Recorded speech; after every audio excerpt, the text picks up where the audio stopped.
Welcome. Bring your hands together. You can rub your hands a little bit. Feel your sit bones. Put your thumbs right onto your breastbone. Feel your hands pushing together, your elbows relaxed. Lift up tall, kind of wiggling up through your spine, maybe rolling your shoulders, lift them up, drop them down, pull them back. And just take a moment and picture someone who you want to dedicate your class to. And I always think of it kind of as this moving, or in the case of Yin, not so moving prayer that goes out into the world, finds its destination, and nobody has to be the wiser.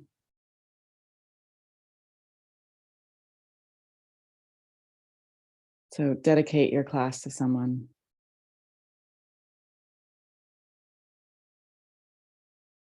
Let's empty our breath and take an inhale together.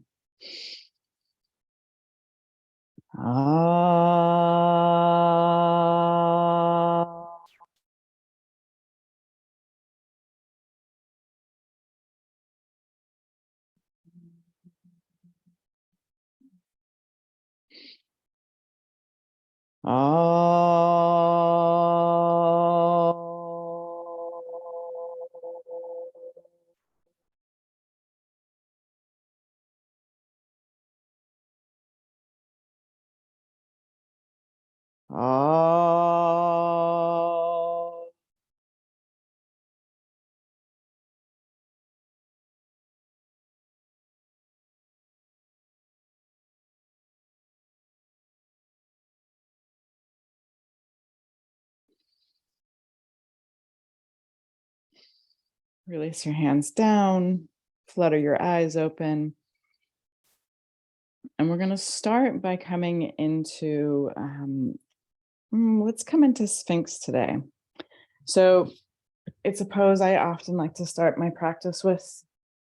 Simple, you have your elbows just slightly in front of your shoulders, hands straight forward, relax your toes. If your lower back is pretty juicy and good, you can let your legs be wide. If you feel a little bit more sensitive, you can bring your legs closer together. And you can always come down lower so that your ribs are supporting you if you need to. Take a couple moments and find your way into the pose. So we have like the basic archetype, the structure of the Sphinx, just like the one in Egypt, and with a beautiful nose intact. And then we fit our body into how it is in our body with the like inspiration of the archetype. And then find that spot, making the adjustments you need to. And after we found the right shape for our body today, then we remind ourselves to soften into the pose. So I find in my own practice, like often I need to concentrate more on letting go and relaxing places than tightening or contracting or engaging, at least in my Yin yoga practice. And once you have kind of invited in the softness into your body, just allowing whatever you need to keep in the pose to stay engaged, then you make a gesture inwardly to stay in the posture. And we stay for about 3 to 5 minutes usually ish. Sometimes it might be all the way up to 10, but that's rare. But you'll notice that even just agreeing with yourself to stay for 5 minutes can be a big deal. And we want to start to notice that this practice, we are actually refining or strengthening our ability to make what we say true, even the things we tell ourselves internally, kind of this private world, this private level of conversation where the agreement is only with yourself. But to say, to find that you have power, even when you're talking to yourself. So, if you say, this is the last cookie I'm going to eat, make it the last cookie. And sometimes it's very, sometimes we fail, of course. But every time that we're able to kind of stick to our own word, both internally and externally, it threads this material, this golden substance into our very voice, into our word, into the logos. So with like a shadow of the great power that actually, from the word, the world was created. So in this small way, even just this little commitment to stay can be confronting and provoking.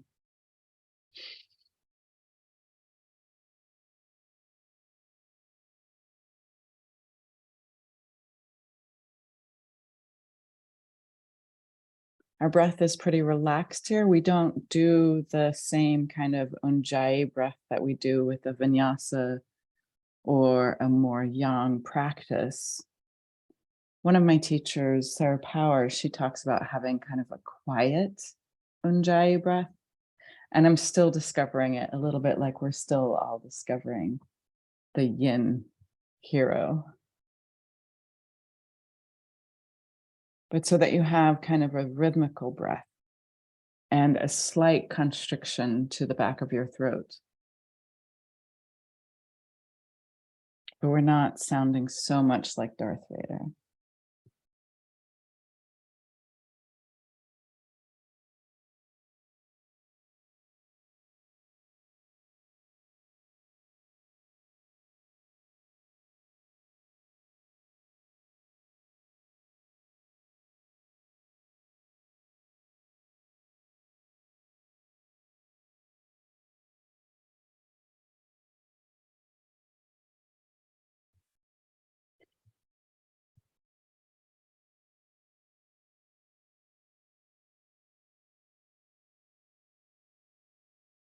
Let's stay here for about 10 more full deep breaths.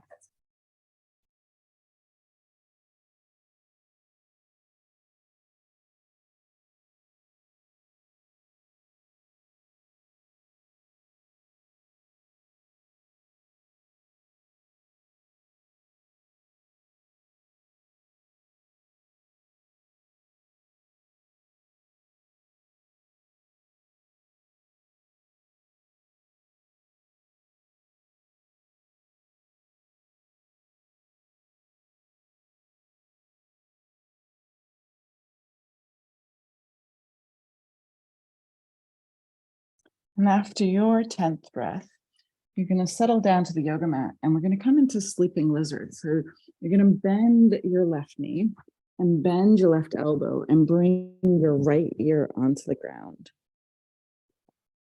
Take a full inhale. With your exhale, just sigh out. And you'll feel that this isn't an equally provoking yin pose. But let's breathe here for a little bit. And while you stay in sleeping lizard, I have something to read to you. A long time ago, no one really knows how long ago it was. Rabbit was a brave and fearless warrior. Rabbit was befriended by Eyewalker, a witch. The witch and Rabbit spent much time together, sharing and talking. The two were very close. One day, Eyewalker and Rabbit were walking along and they sat down on the trail to rest. Rabbit said, "I'm thirsty." Eyewalker picked up a leaf, blew on it, and then handed Rabbit a gourd of water. Rabbit drank the water, but didn't say anything. Then Rabbit said, "I'm hungry." Eyewalker picked up a stone, blew on it, and changed it into a turnip. She gave the turnip to Rabbit to eat. Rabbit tasted it and then ate the turnip with relish. But still, Rabbit didn't say anything. The two continued along the trail, which led into the mountains. Near the top, Rabbit tripped and fell and rolled almost to the bottom. Rabbit was in very sad condition when Eyewalker got to him. She used a magic salve on Rabbit to heal his great pain and mend his broken bones. Rabbit didn't say anything. Now, before we continue with hearing your story about Rabbit, you're going to lift up and you're going to take your right hand and you're going to thread your right hand through, grab onto your left knee, and then just roll open, coming into a twist. So you're going to stretch your left arm out behind you, let your right hand rest on your left knee. Take a full inhale. With your exhale, just sigh it out, feel your body relax.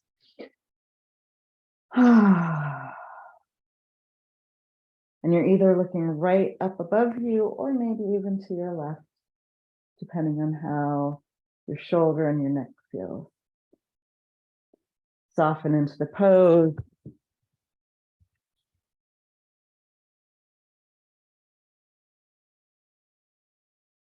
Several days later, Eyewalker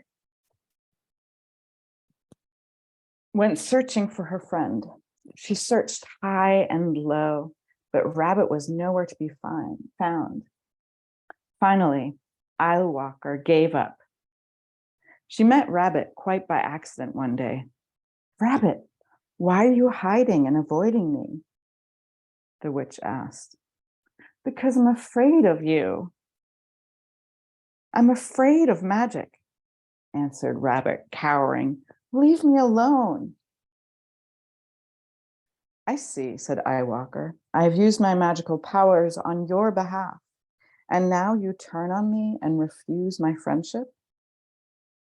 I want nothing more to do with you or your powers," Rabbit countered. Rabbit didn't even see the tears his words were bringing to the eyes of Eyewalker's eyes. "I hope we never meet again, and I never see you again," Rabbit continued. "Rabbit," Eyewalker said, "we once were great friends and companions, but no more. It is within my power to destroy you, but because of the past and the medicine we have shared together, I will not do this. But from this day forward, I lay a curse upon you and your tribe. From now on, you will call your fears, and your fears will come to you. Be on your way, for the sweet medicines that bound us together as friends are broken." Now Rabbit is the fear caller. He goes out and shouts, "Eagle, I'm so afraid of you." If Eagle doesn't hear him, Rabbit calls louder, "Eagle, stay away from me." Eagle, now hearing Rabbit, comes and eats him. Rabbit calls bobcats, wolves, coyotes, and even snakes until they come. As the story shows, Rabbit medicine people are so afraid of tragedy, illness, disaster, and being taken that they call those very fears to them to teach lessons. The keynote here is what you resist will persist. What you fear most is what you will become. Here is the lesson. If you've pulled Rabbit or you happen to be in a yoga class where your teacher is reading it to you, stop talking about horrible things happening and get rid of what if in your vocabulary.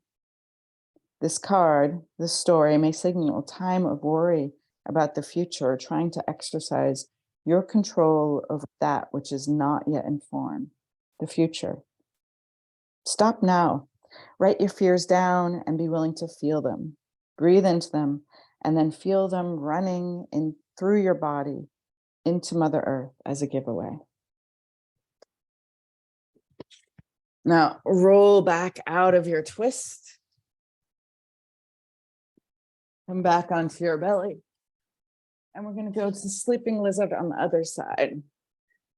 So you're going to bring your right knee up, bend your right elbow, And bring your left ear onto the ground this time. Take a full inhale, and with your exhale, just sigh it out.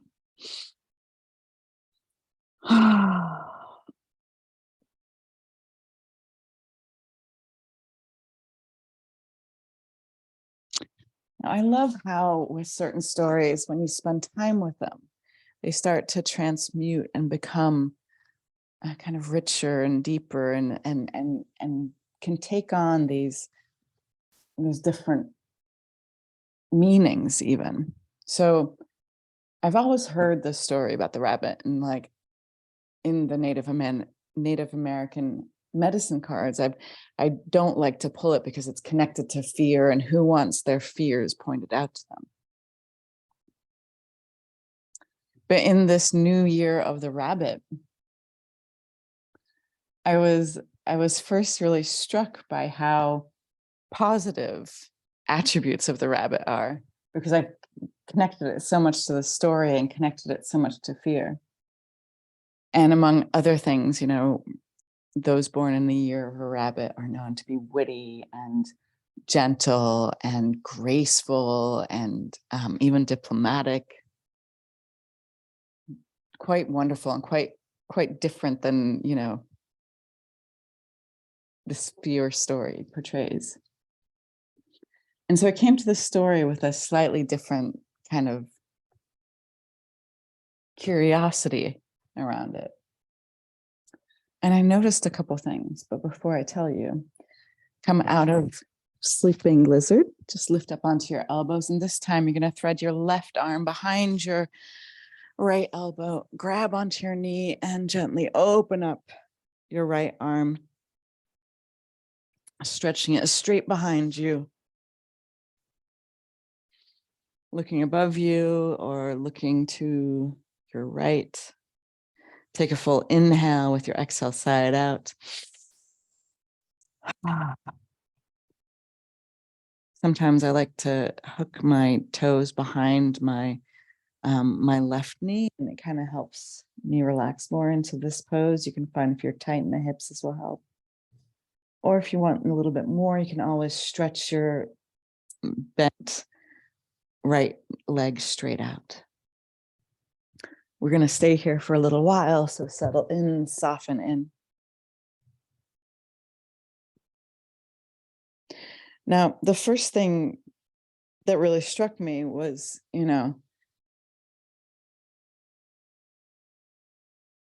was this ability to call in the fears. The story starts out with like, Rabbit used to be a warrior. And then it goes on to talk about how Rabbit's like hanging out with their friend, and they're like, oh, I'm thirsty. And Rabbit gets water. I'm hungry. Rabbit gets food. And then, Rabbit kind of already calls out these things, and through his companionship, through his friendship, these things are delivered to him. And I've experienced this, especially living in community. I've had the pleasure of living, in a house for like 3 months with like 20 something other people, and having these really amazing experiences of, on some level, so mundane, but on other, like so transformed, of like, there's one morning, it was a Saturday morning, and I was reading in bed, and I was like, oh, it'd be awesome. It'd be awesome if someone would come and like deliver me coffee. And someone actually texted me like within moments of that wish and said, hey, Rach, do you want a latte delivered to your room? And it showed up. And there was some other, I might be a little fixated on food and stuff. I love it. But there was another moment with food, and like these crazy like synchronicities happened. And you start to have this real experience of believing there's a different technology at work than just the limited ways we usually imagine we interact with each other. And that these magical moments kind of can manifest through the presence and intuitiveness of your fellow human beings. Maybe you've noticed this too, that you'll you'll be wishing for something or wishing to meet someone, and you go a different way home and you bump into them, or you have all sorts of magical scenarios.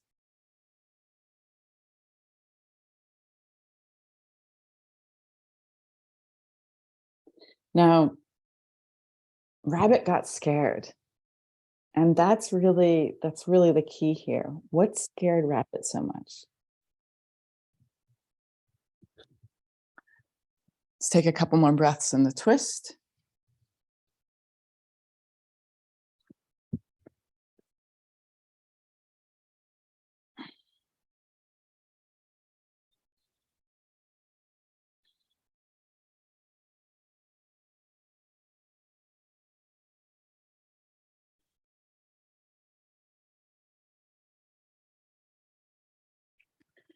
And then return onto your belly. And this time you're going to take your hands underneath your shoulders, push back into child's pose. Let's take a couple breaths in child's pose, letting your knees be wide, big toes touching.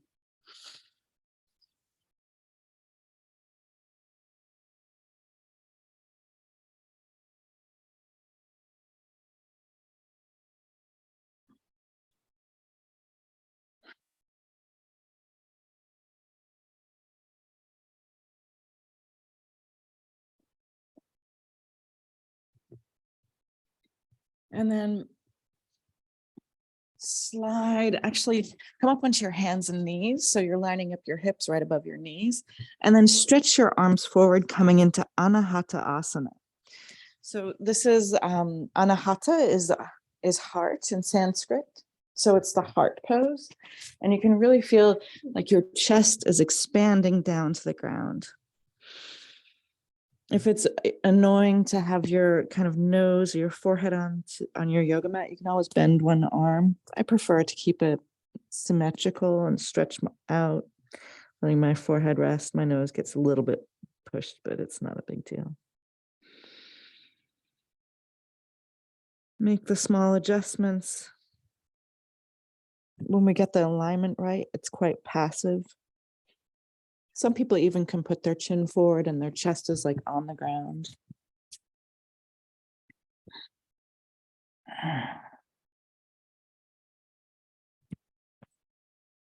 And settle into the pose. So I think it's actually kind of funny in a way, or not funny, haha, but like, it's so, we've all heard, or if most of us have heard, this poem about like we fear our own greatness. And I think that's ultimately what happens with Rabbit. Like, not that it's articulated that way, but Rabbit said, "I'm thirsty," and magically, or with technology he didn't understand, what like drink was provided. And rather than thanking source and thanking the world, Rabbit actually like didn't have like the inner awareness to wake up to, that's what they asked for, that's what they said that they wanted. And so didn't have this kind of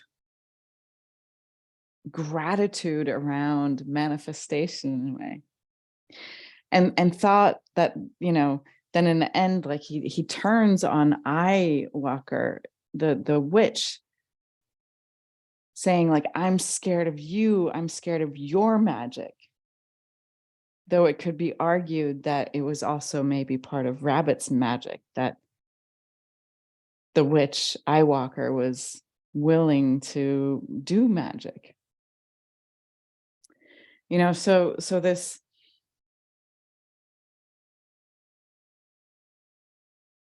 giving up of any responsibility to what's happened or the power or what you've asked for being manifested and brought to you, Rabbit goes, "No, you're magical, you're scary, I can't be friends with you." And the way this story tells is that it was the friendship in the past that actually, you know, withheld witch from destroying rabbit. But really, I feel like there's a deeper thread of friendship really here, like, a friend to the soul rather than the personality. And so I love that the curse is, it's so wonderful in a way, because in a way, um, on one layer you can see like, oh, now Rabbit is cursed that everything that he says he fears comes to meet him. But that was already his power in a way, that he could actually, say, I'm thirsty, and there was water to drink. That this power, so the witch curses him, and it just magnifies like the rabbit's power anyways. And I wonder, if we can also just remind ourselves that in that power of what it is, what does our inner life call towards us? How do we discipline kind of where we put our attention to cultivate an inner life that isn't just self-serving and about like, you know, oh, I just want to be taken care of, and I want to be spared suffering, and instead having an inner life that manifests things but doesn't stop, like doesn't get scared of that power, instead is grateful and um sees what a collaboration this is. So I thought it was kind of cool. And I wonder how many other witch stories I like this, where like we think we're cursed, like we think like, oh no, all these bad things are going to happen, or, you know, I've had this participation in this way. But really, the actualization of the curse is just from the same power that each one of us has. That, when we put our energy and we feed our fears, we invite more room for them to come in.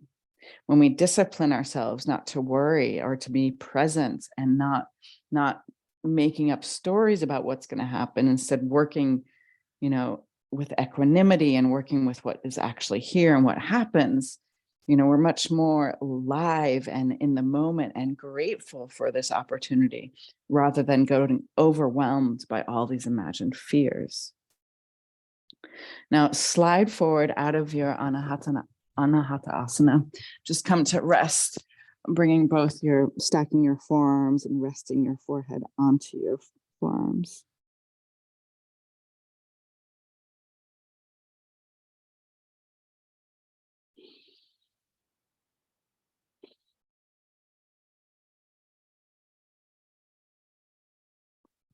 And bring your shoulders underneath your hands, shift back, cross your ankles, roll over your crossed ankles. And now you might want to twist on your yoga mat so that you can stretch your legs out wide. Now, if you notice that you're sitting like behind yourself, you can use books, like you can sit on books. Here is the book that I used. It's Medicine Cards, and it's a collection of stories from different Native American tribes, indigenous tribes. And it's written down by Jamie Sams and David Carson. But yeah, stack your ribs over your hips. And you're going to take your left hand and you're going to slide your left hand down your leg, and you're going to bend your elbow and see if maybe you can catch your head. Now, you might find that you can put like a bolster or a pillow underneath your elbow and catch your head. You might find that that still isn't enough, and you're just going to let your head hang and relax your hand down. And then if you want to add a little bit more, you stretch up with your right arm, drape it over your ear, and start to drape your right arm to your foot. And maybe you're holding onto your head. Maybe you're holding onto your head and your foot. You want to let your right hip be heavy. Take a full inhale. With your exhale, soften into the pose. Notice what you feel. Notice what you say.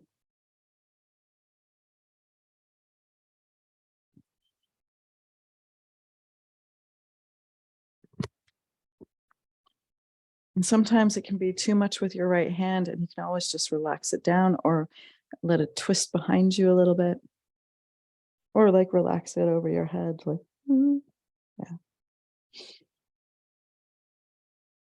Now, the story of Rabbit for me, of course, it's easy to connect it to the kidney series because of its relationship to fear.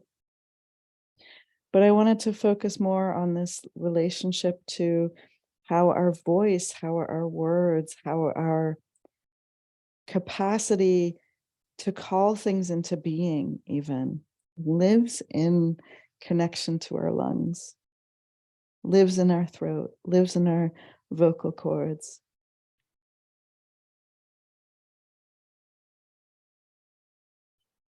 And there's a really tremendous amount of healing available to us if we work on having right word, like that we're not lying, that we're telling the truth, that we're being kind with our words, that we're being generous with our words. Now, with your inhale, lift up, and we're going to slide down the other side. So slide your right hand down, and you may not, one side might not be like the other. Generally, we're more flexible on our non-dominant side, and we're more flexible in the evenings.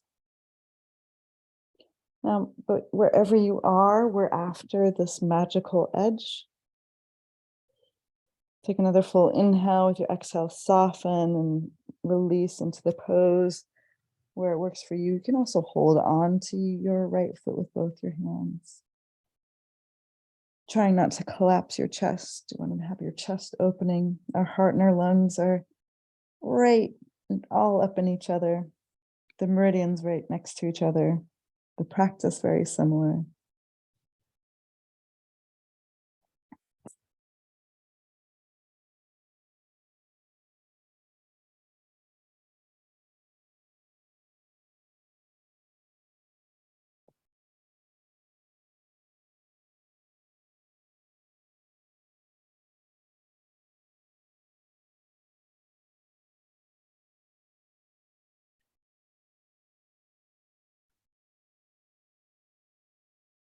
When we're able to connect to the power of our word, it is like being connected to the power of creation. And it's our lungs that are, the tender organ. I was thinking about it. Like, isn't it kind of cool that like we can go for a long time without eating food? I mean, there's some mystics who have, are breatharians. They really, feed on light, don't eat solid food. But all of us, even if we're not mystics, we can survive without food. We might be grumpy, we might be spaced out, but then after a couple of days, even there's often a clarity that's connected to fasting. But food is like we're in our very mundane mind, we think like, oh, that's the material. That's the substance that makes us real. Different lecture, but maybe not so much. Now inhale, lift up. And then our last posture this evening or this morning, wherever you are in your day, is going to be to just come straight forward. So wherever that is for you, maybe you hold your head, or maybe you have like a bolster, a big fat pillow, maybe you have a big fat dog. Or you can just lie down on the ground or close to. Now, we can go for, I believe it's 3 days without water. And to me, like, you think of food and it's dense and it's solid and you can't even see through it.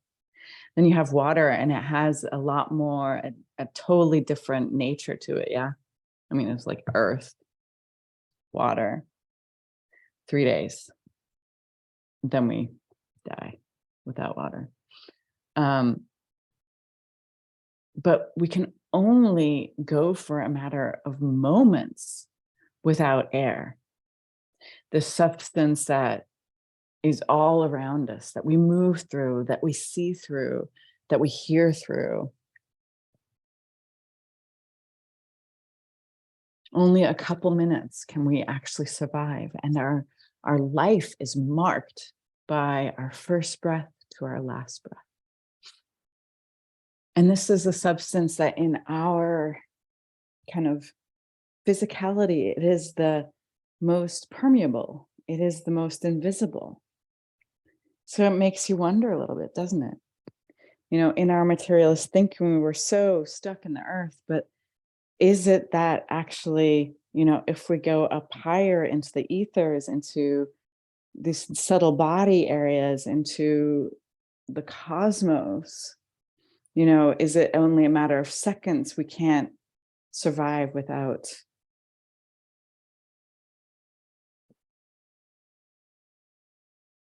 You know, it allows like a different contemplation about how, you know, how is it that we get to be human with this connection to our word, with this connection to the earth, to water, to air.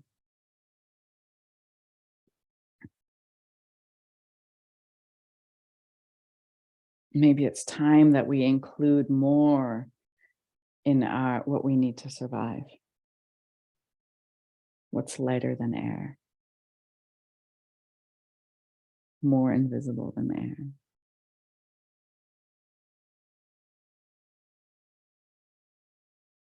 With your next inhale, roll up. And you might have to help your legs, bring them together. Hug your knees in, drop your forehead down.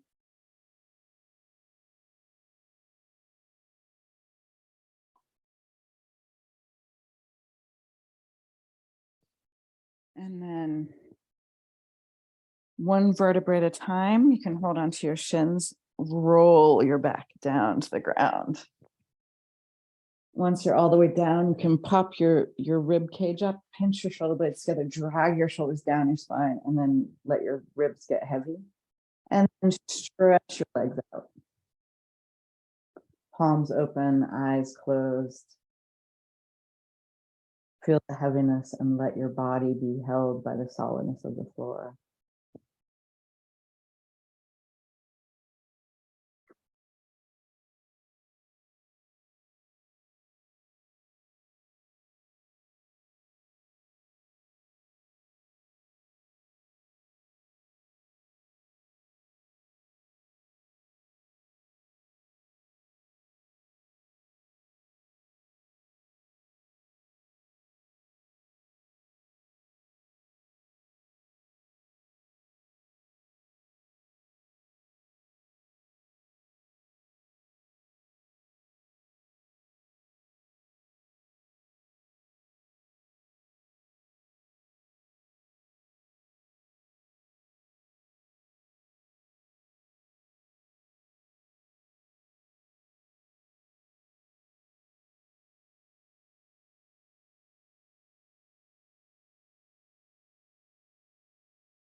Your next inhale, bring your attention to your edges, to your fingertips, your toe tips, wiggle them around.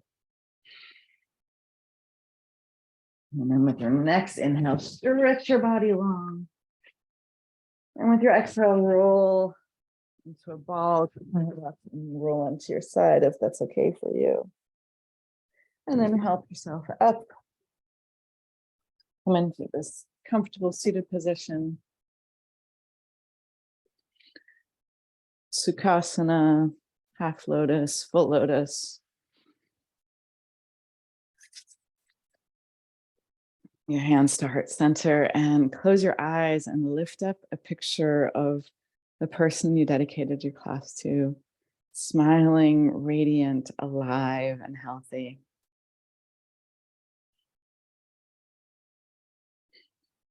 Let's close with one Om. Empty your breath. Take a deep inhale.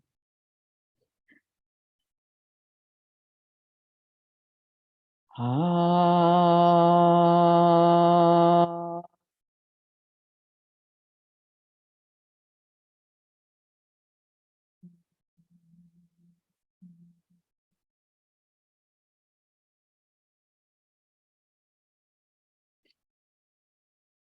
Bring your prayer hands to your third eye. Invite the divine light. And as we bow forward, together we say, Namaste. And so much love. Woo! Now, make a little noise. It's to wake us up, make us present. Thank you so much for your attention, your time, and your practice. Bye.